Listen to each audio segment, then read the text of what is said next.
Today we are taking you on a historic tour of Westford and its villages. Each of the villages are unique and have their own rich history. Your tour guides are interns at the Westford Museum. I'm Saniya Choudhry, a member of the Westford Historical Society and a student at Westford Academy. And I'm Irene Zheng, a Westford resident and a rising junior at Concord Academy.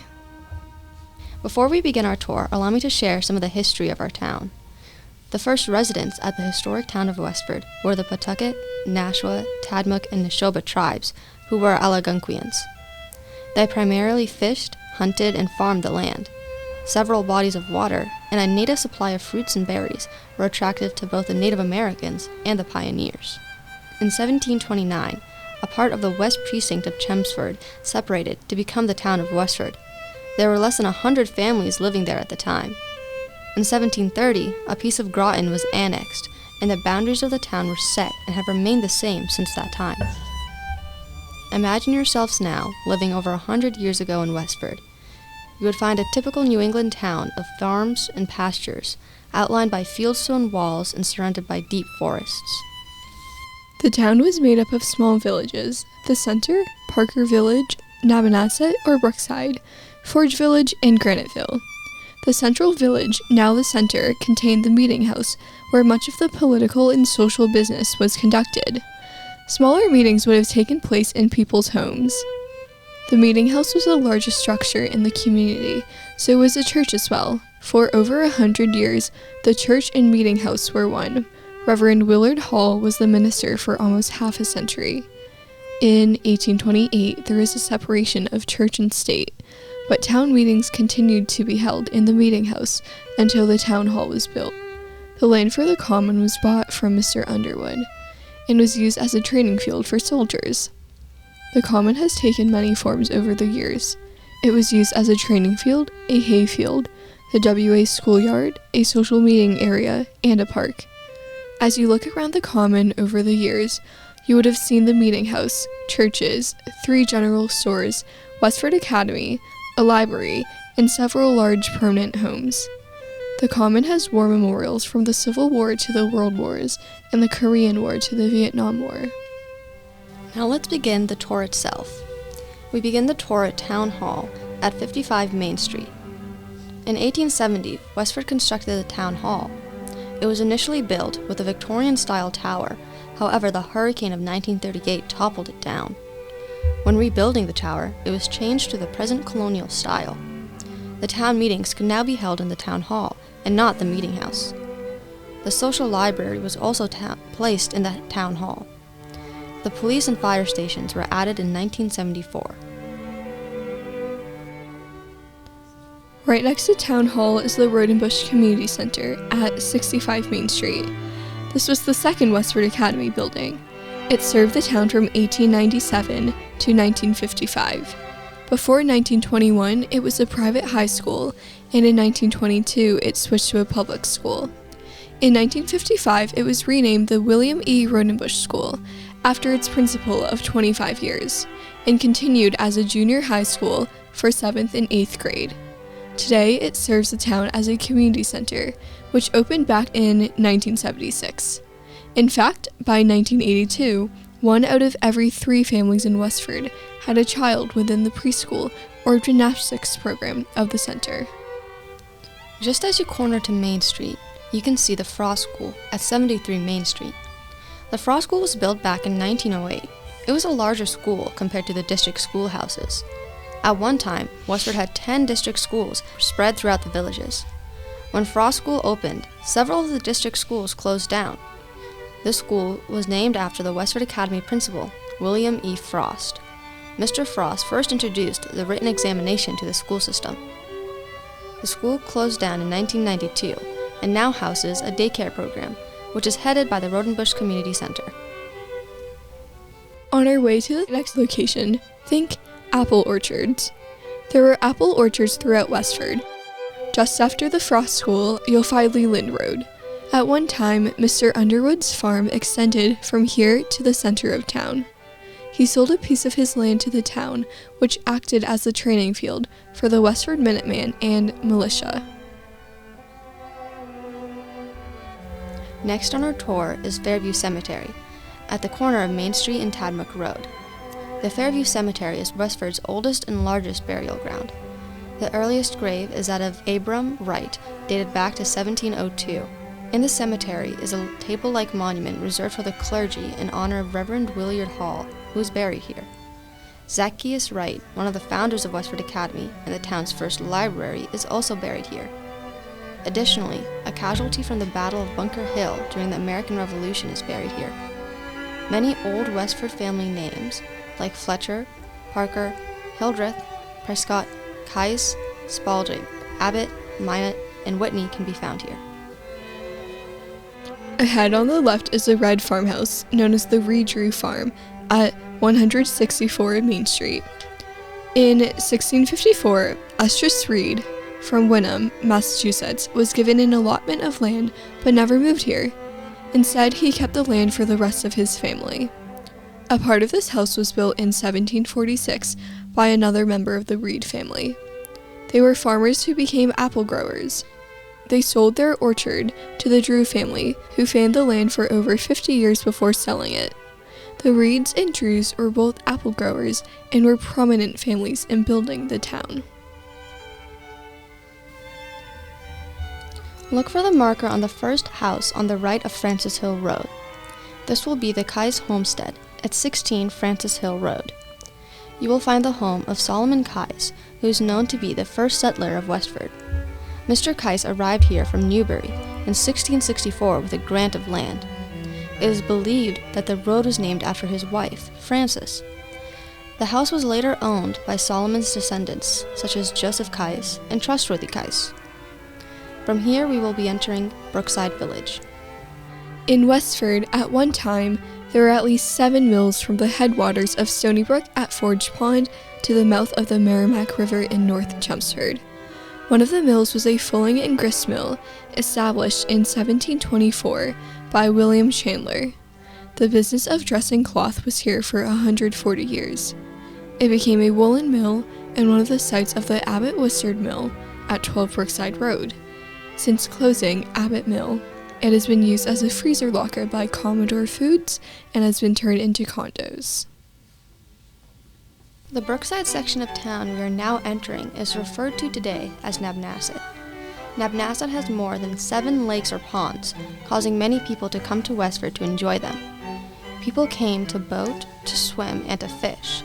There is a train station at Brookside, allowing easy access to the different water sources. There was also a theater located near the country club that also brought people over.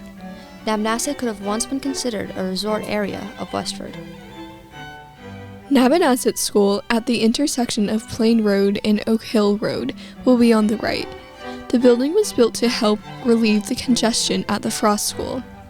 The Nabonasset School opened on Monday, September the 18th with 63 pupils. This was in 1922, the date shown. It was last used as a school in 1976, when a Head Start early learning class met here. In 1983, the building was left empty. In 1984, the town turned it over to the Rodenbush Community Center, which opened a daycare in the spring of 1985. As previously stated, Nabnasset has several ponds, and one of them is called Grassy Pond, also known as Grass Pond, from 1875 to 1889, and is one of the 8 ponds in Westford, and is the first we will encounter on the tour. It lies just north of the intersection between Depot Road and Plain Road. The pond is a natural basin and is approximately 170 feet above sea level and has an area of 7 acres. The Grassy Pond is surrounded by 62.14 acres of conservation land, as well as several courses and trails, which were originally constructed by the Junior Women's Club back in the 1980s. Up ahead is the Westford Depot. If you had come through this train station in the late 1800s, you would have seen a cider mill, a box factory, a sawmill, a post office, and a blacksmith shop, as well as the train depot and grist mill, all on this intersection. Today, the train tracks remain and perhaps a few grist stones from the grist mill. Prior to 1926, Westford had 8 railroad stations within its border. From 1848 to 1926, trains traveled to the tracks picking up and delivering freight, and picking up and dropping off people as they traveled to and fro. Further down Depot Street, you will find the Abbot School at 23 Depot Street. From 1955 to 1973, this building was the third Westford Academy. When it later became a middle school, the name changed to Abbot Mill. The weather vane on top of the building was thought to be wrought by Paul Revere. It was originally on top of the 1792 Westford Academy building. As we leave Abbot School, look to your left as we go up Depot and find the Westford Knight. Did Prince Henry Sinclair really explore this area almost 100 years before Columbus? Researchers are still checking facts to see if the story is fact or fiction. History tells us that a Scotsman named Prince Henry Sinclair, the Earl of Orkney, led a 14th century exploring party to North America in 1398. After wintering in Nova Scotia, he sailed to Massachusetts. During an inland expedition to Prospect Hill in 1399 to view the countryside, one of the members of his party died. This is a memorial to said knight. We will now re-enter the Westford Center. Our first stop is the J.V. Fletcher Library at 50 Main Street. In December of 1891, the house that originally stood on this site burnt down, and in 1894, construction on the library began. In 1895, J. Varnum Fletcher generously donated $10,000 towards the building of the library. On June 4, 1896, the building was dedicated and named the J.V. Fletcher Library. Right next to the library is the First Parish Church at 48 Main Street. This is also the site of the Westford Meeting House, built in 1727. The church is the third building on this site. It was built in 1794 and stood parallel to Main Street. It was used as a church and town hall until 1870. In 1868, the building was turned to face the Common, and Fellowship Hall was added in 1995. Before we get to the Abbot Estate on your right is one of the three general stores, the Wright and Fletcher store at 40 Main Street. These stores stood in the center from 1839 to 1969.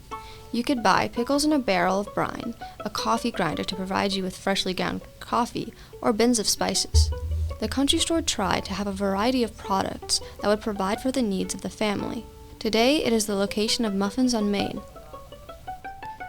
The Abbot Estate at 32 Main Street was built by Abiel Abbott, one of the owners of the Abbot Westford Mills. Mr. Abbott would board his horse and carriage every morning and drive down Graniteville Road to his mill to work. Mr. Abbott provided jobs in his mill for many Westford residents and brought people to Westford from Europe to work at the mills. Heading down Graniteville Road, you can see the Day Homestead at 47 Graniteville Road before Cold Spring Road. The diaries of Warren and Emma Day, dating from 1868 to 1872, tell us a little about the life of people who lived during this time. Whipping feathers, cleaning lamps, tramping hay, and visiting peddlers were common activities at this time. You are now entering the village of Graniteville, which got its name because of the quarries in the village. Until 1854, Graniteville had only 2 or 3 houses. However, the coming of the railroad and the opening of the quarries allowed this part of town to grow rapidly. Granite from these quarries has been used to build the columns on Faneuil Hall, the Sumner Tunnel, and other monuments in Boston, as well as the Federal Judiciary Building in Washington, D.C. Within Graniteville, we begin at C.G. Sargent and Sons Machine Shop at 69 Broadway. In 1854, Mr. Sargent and Mr. Calvert bought a saw and grist mill. They changed the shop to make woolen and cotton machinery. One of their machines was an industrial drying machine. The drying processes used to make minute rice, granola, and M&Ms were researched right here in its labs. The Abbot Westford Mill is located at the intersection of Broadway and North Main Street. In 1855, the Abbot Westford Mills began in Westford.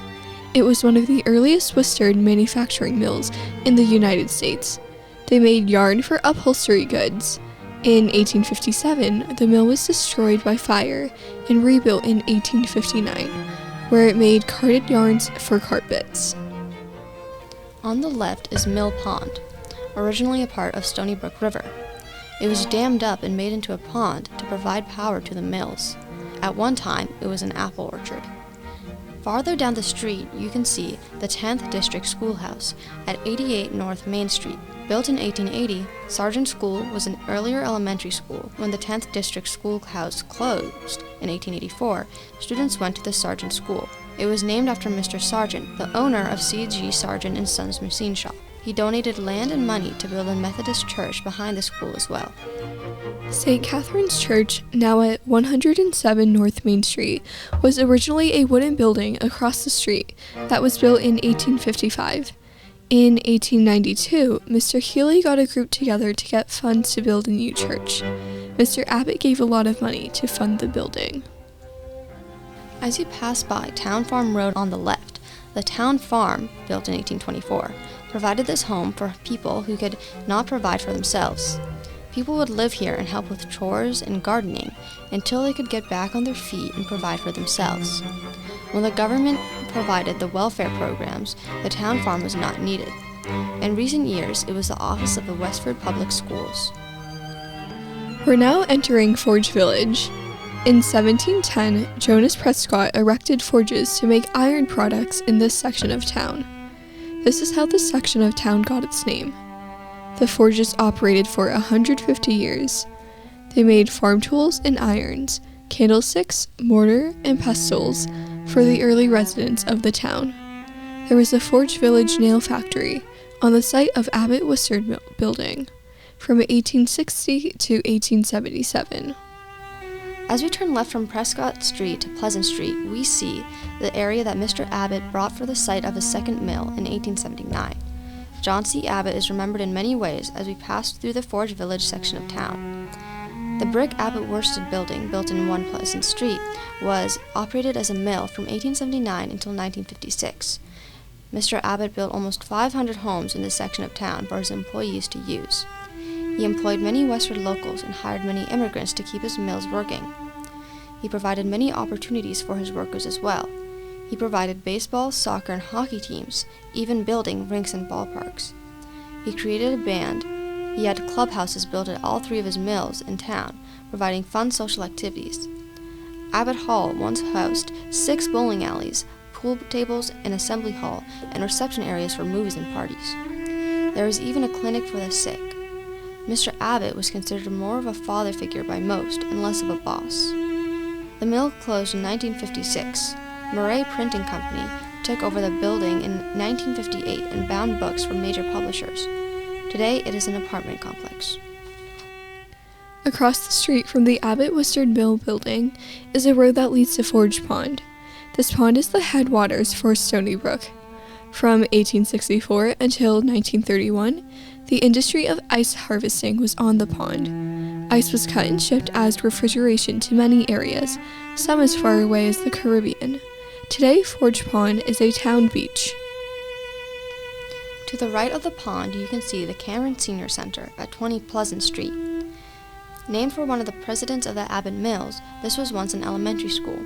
It is now a center for the elderly. Across the street is a home that was once a church missionary called St. Andrew's, which is located at 25 Pleasant Street. Close by lies the District School No. 3 at 35 Pleasant Street. The red brick schoolhouse was District School No. 3 in use from 1851 to 1871. As we head down Pleasant Street to Patent Road, you'll find the Russian Brotherhood Cemetery on the left. Many people who came to work in the mills came from different areas of Russia. They are buried here in the Russian cemetery. The families often stayed together at work and at home, socially enjoying the culture of their home country. You will see Russian names on the gravestones, except for the few names changed by marriage. The cemetery is still privately owned, so only descendants of these original people can be buried here. On the theme of cemeteries, our next site is Westlawn Cemetery, at the intersection of Country Road and Concord Road. Colonel John Robinson is buried here. and around the corner is a Robinson School, which was renamed from Valley View to be named after Colonel Robinson, one of the leaders of the American Revolution. At 17 Robinson Road, between the Robinson and Crisafulli schools, there's a marker that shows where Colonel John Robinson once lived. He was a colonel during the Revolutionary War and was Westford's hero, who led 130 Westford Minutemen into battle at the North Bridge in Concord, Massachusetts. Colonel Robinson's home burned down in 1911. The boulder with the inscription was placed by the Westford Improvement Association on April 19, 1896. Opposite the Abbot Estate on Main Street is the Cameron home at 39 Main Street. This home was lived in by Allen Cameron, one of the presidents of the Abbot Mills, and his wife, Eleanor. In 1876, their son Donald and his family used it for a private summer home until it was auctioned off in 1945. It was a Westford nursing home until 1993 and is a private home again today. Now, we'll end the tour by returning back to the Westford Museum at 2 Boston Road. This is the site of Westford's only museum. The building was originally Westford Academy. It was moved from the side of the common where the granite benches are presently located. You can learn more about Westford history and visit the Westford Museum Sundays from 1 to 3 p.m. Thank you for joining us on this tour of Westford.